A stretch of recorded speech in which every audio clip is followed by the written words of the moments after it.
एक समय की बात है। एक छोटे से गांव में एक चालाक चूहा और एक भूखी बिल्ली रहते थे। चूहा बहुत होशियार था और अक्सर अपने तेज दिमाग की वजह से खतरे से बच निकलता था। दूसरी ओर बिल्ली हमेशा उसे पकड़ने की कोशिश करती, लेकिन हर बार असफल रह जाती।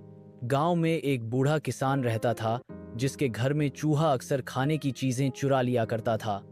किसान इससे परेशान होकर एक दिन बाजार गया और वहां से एक बिल्ली खरीद लाया ताकि वह चूहे से छुटकारा पा सके।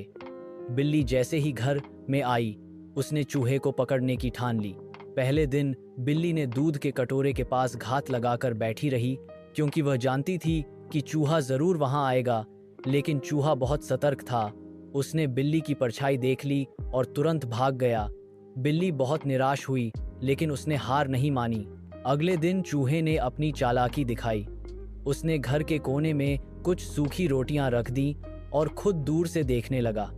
जैसे ही बिल्ली उन रोटियों के पास गई, चूहा तेजी से आया और किसान के अनाज के ढेर से थोड़ा चुरा कर भाग गया। अब बिल्ली को समझ में आ गया कि यह चूहा सामान्य नहीं है, यह बहुत चालाक है। कई दिन बीत गए और बिल्ली को एक भी मौका नहीं मिला चूहे को पकड़ने का। वह थकने लगी थी, लेकिन तभी उसे एक योजना सूझी। उसने सोचा कि अगर वह मरी हुई होने का नाटक करे तो शायद चूहा निडर होकर बाहर आ जाएगा। बिल्ली ने एक कोने में लेटकर सांस रोक ली और अपनी आंखें बंद कर लीं।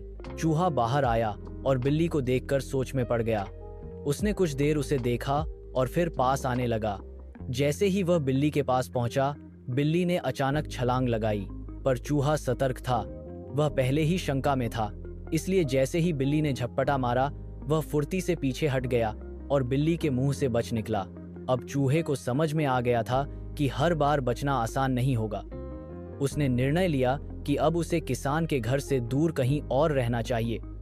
अगली सुबह वह एक पुराने पेड़ के नीचे बने बिल में चला गया और वहीं रहने लगा। वहां न तो बिल्ली थी, न ही कोई और खतरा। बिल्ली ने भी सीख ली कि चालाकी से जीतना इतना आसान नहीं होता। उसे अपने शिकार की आदतों और बुद्धि का सम्मान करना चाहिए। सीख: इस कहानी से हमें यह सीखने को मिलता है कि संकट से बचने के लिए बुद्धि और धैर्य सबसे बड़ा हथियार है। साथ ही किसी को कमजोर समझकर उसके साथ छल करना हमेशा सफल नहीं होता।